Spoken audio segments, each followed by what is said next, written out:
തയ്യാറാക്കുന്നുണ്ടെങ്കിൽ തീർച്ചയായിട്ടും ഈ video save ചെയ്ത് വെച്ചോളി. കിടിലൻ റെസിപ്പിയാണ്. അപ്പം കറാമ്പട്ട, ഏലക്കായ്, ചെറിയ ജീരകം, വലിയ ജീരകം, വറ്റൽമുളക്, ബേ ലീഫ്, കറാമ്പൂവ്, ജാതിക്ക. ഈ ജാതിക്കന്ന് ചെറിയൊരു ഭാഗം, മൂന്നിലൊരു ഭാഗം മാത്രം എടുക്കുക. മല്ലി, കുരുമുളക് എല്ലാം കൂടി റോസ്റ്റ് ചെയ്തതിന് ശേഷം നന്നായിട്ട് പൊടിച്ചെടുക്കുക.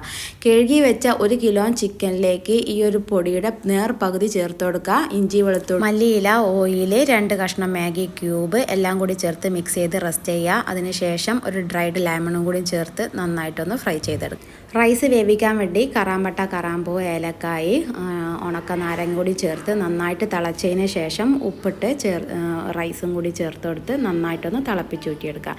അപ്പം ചിക്കൻ ഇവിടെ ഫ്രൈ ചെയ്ത് വന്നിട്ടുണ്ട്. അതിലേക്ക് തിളപ്പിച്ചൂറ്റിയ റൈസും കൂടി ചേർത്ത് പച്ചമുളകും അതുപോലെ തന്നെ കളറും ചേർത്ത് കൊടുക്കുക. ചാർക്കോൾ വെച്ച് പുകയ്ക്കുക. അതിനുശേഷം ഒരു 15 മിനിറ്റ് ദമ്മിട്ടെടുക്കുക. ഇനി